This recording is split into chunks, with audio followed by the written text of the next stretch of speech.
भारत की जीत पर निकल रहे जुलूस पर साजिशन पत्थरबाजी की गई। पत्थरबाजी दर्शक, ये वीडियो जो सामने आए हैं ये सबूत हैं कि कैसे नारेबाजी की गई, तोड़फोड़ की गई, आगजनी की गई। सोचिए जरा, शुरू में तो लग रहा था कि छोटा मोटा विवाद होगा, लेकिन जैसे जैसे जांच आगे बढ़ी दर्शकों तो पता चला कि पत्थरबाज पहले से तैयार बैठे हुए थे। इसलिए आज दर्शकों कुछ सवाल खड़े हो रहे हैं।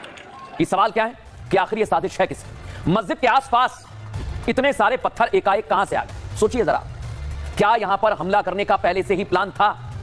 और यह हमला आने वाले त्योहारों पर होने वाला था क्या? होली का त्योहार, रंग पंचमी का जुलूस। क्यों पूछ रहा हूं दर्शकों में ये सब? क्योंकि भारत की टीम जीती।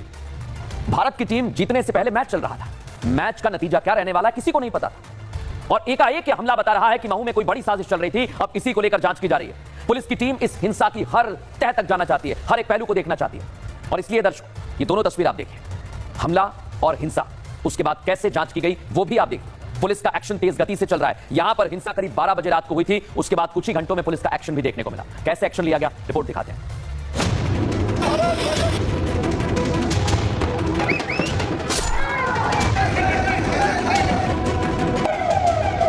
भारत की जीत हो या पाकिस्तान की हार, धार्मिक त्योहार हो या फिर हिंदुओं की शोभा यात्रा, इन नफरती तत्वों की साजिश बार बार सामने आ जाती है। प्लान वही होता है, पत्थर फेंकना, आगजनी करना, तोड़फोड़ करना और बाद में अपने बिलों में दुबक जाना। महू में भी भारत की जीत के बाद इन पत्थरबाजों ने अपना पूरा प्लान बना रखा था। भारत जीता तो जश्न मनाने के लिए लोग सड़कों पर, लेकिन यही बात अराजक तत्वों को नागवार को थी। बस हाथों में पत्थर लिए रैली पर बरसाना शुरू कर दिया। पत्थरबाज मुंह छुपाए, नकाब लगाए, सिर्फ ईंट पत्थर बरसाते नजर आए। जुलूस निकल रहा था, इंडिया जीती हुई थी। हम लोग जब मस्जिद के सामने से निकले तो कुछ लोग आगे ये बोलने लगे कि भारत माता की जय मत बोलो, वंदे मातरम मत बोलो, यहाँ चिल्लाओ मत, ऐसा वैसा। उन्होंने पथराव भी करे थे, पहले उन्होंने मारा पीटी धक्का मुक्की करी, उन्होंने मारा है पहले वहाँ पे, मतलब आसपास से लोगों ने घेरा था। ये मेन कारण था कि नारे मतलब यहाँ पे मतलब भारत माता की जय क्यों नहीं लगाए? मतलब आपको इतनी समस्या है तो आप मतलब यहाँ क्यों ही नहीं, आपको तो ये समस्या मतलब है।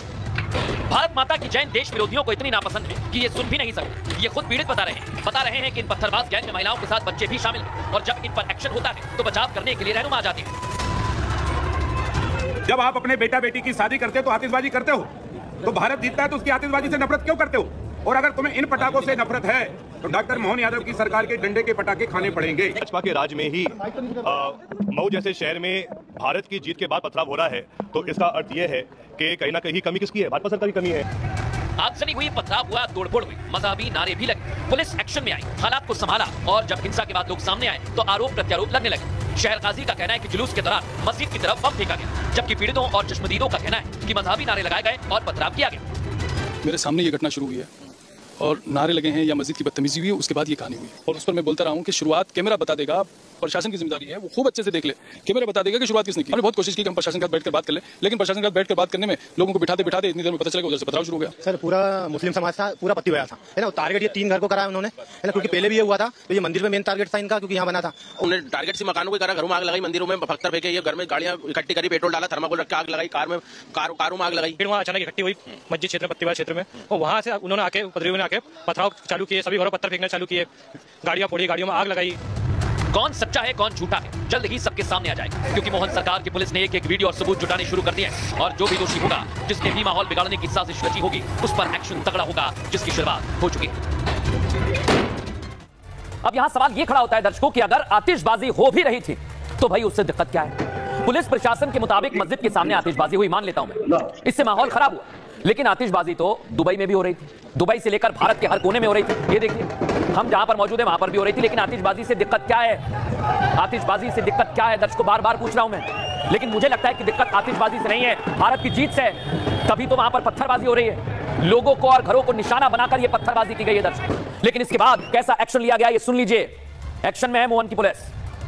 अब तक 13 आरोपियों को अरेस्ट किया गया है, कुछ के खिलाफ रासू का राष्ट्रीय सुरक्षा कानून की कार्रवाई भी की जाएगी और सीसीटीवी फुटेज से जितने भी ये नकाबपोश पत्थरबाज है ना, इनकी पहचान होगी दर्शकों। मोबाइल के वीडियोस भी खंगाले जा रहे हैं जो सोशल मीडिया पर सर्कुलेट हो रहे हैं। फुटेज के आधार पर आरोपी चिन्हित किए जाएंगे और दोषियों के खिलाफ कड़ा एक्शन भी लिया जाएगा, उसके लिए पुलिस तैयार है दर्शकों। लेकिन आपको बता दूं मैं, इसे लेकर डीएम और एसपी भी करते रहे, वैसे ही करते रहे। लेकिन दर्शकों एक बहुत बड़ी बात है कि आखिर ये जो साजिश चल रही थी इसके पीछे कौन है? आज पूरी एक्सरे रिपोर्ट आपको ग्राउंड जीरो से बताने वाला हूं। हमारे सहयोगी ने पड़ताल की है, रिपोर्ट देखिए।